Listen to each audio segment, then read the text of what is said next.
Yes, my name is Melinda Lucas, and I'm currently the chef at the Bainbridge Island Museum of Art, Bistro. And I've been in the restaurant business my whole life. And I'm a trained pastry chef, but I've owned a restaurant, I've managed restaurants, and now I'm cooking for a living. What inspires you to do what you do?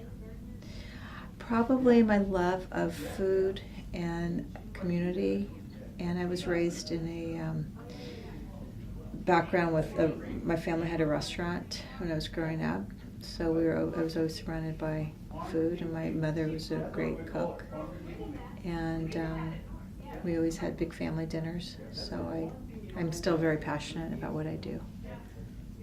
When did you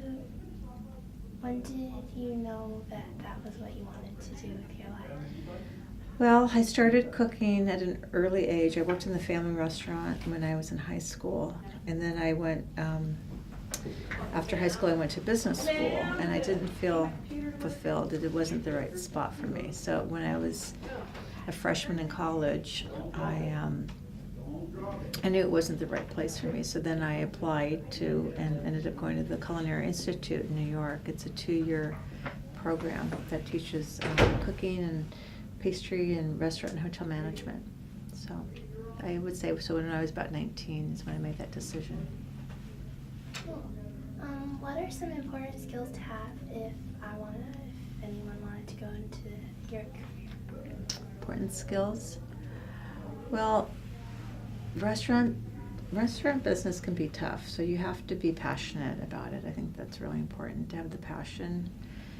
Hardworking, and it requires, standing on your feet in many hours, and working in a restaurant. You're working with people. You're working with, in managing. You're having to manage the people that work for you.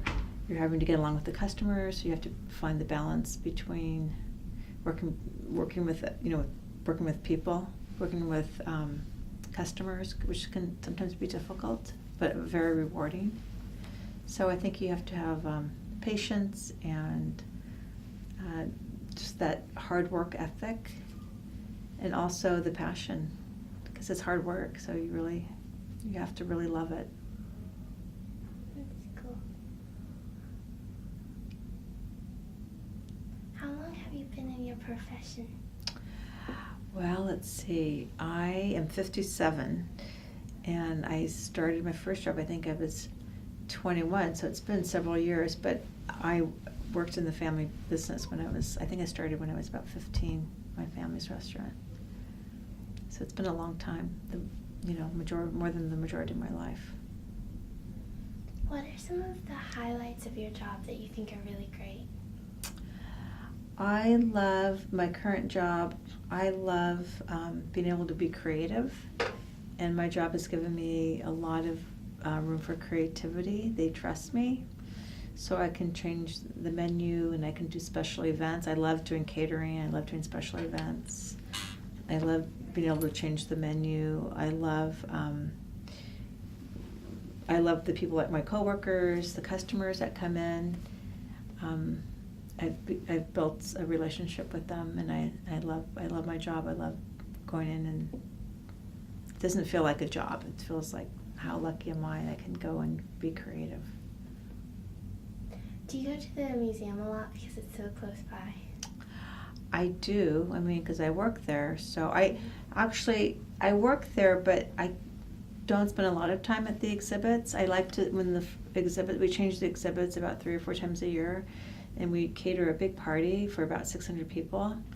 So at that point, I look around at all the new exhibits, and a little bit before, but the truth is, I don't spend that much time in the actual museum, and I need to, because it's amazing. It's beautiful. So I'm just pretty much I think you saw the kitchen area, so I'm just pretty much in my little kitchen area. But that's cool. That's all I have. So you had some questions that I read earlier about manager. Do you still want to ask me those questions? Because I've owned a restaurant, and I have been a restaurant manager, so I don't know if that's what you're Yeah. looking to do in your career? Is that what you're hoping to become, as a restaurant manager? What classes should I take in college if I want to be a restaurant manager? Well, I think business is important, and there are some good schools. I don't know what the latest best schools, but there's like Johnson and Wales. I don't know if you've heard about them, and there's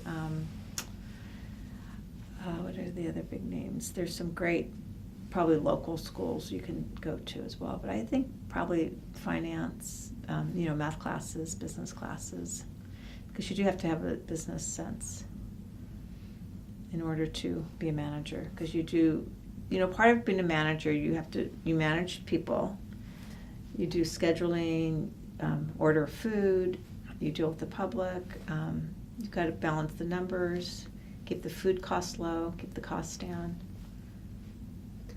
You oversee a lot of the restaurant. Do you get a lot of unexpected problems? No, I think it's, when I owned my restaurant, that was a lot different, because owning it, I was solely responsible for everything. And there were times when a dishwasher wouldn't show up, so guess who would have to do the dishes? My husband would come in and do dishes. But and sometimes you are expecting you're getting a certain, you ordered produce from a company, or you ordered fish and it doesn't show up, and it kind of messes up your menu for the day. But my current job, it's gone, knock on wood, it's gone really smoothly, and I haven't really encountered too many problems. It's such a good staff, and I think when I owned my restaurant, that was hard, the turnover. There were a lot of young kids that would work at my restaurant, and there's a high turnover. And now there's the people I work with, they're a little bit older, they're out of high school, and couple of them are my age, and they're more steady, where they're not quitting after 2 weeks. And that was probably the most difficult thing, was just when I owned a restaurant, was just keeping staff and not having that high turnover. But now it's a great group, and we all get along, and it works great.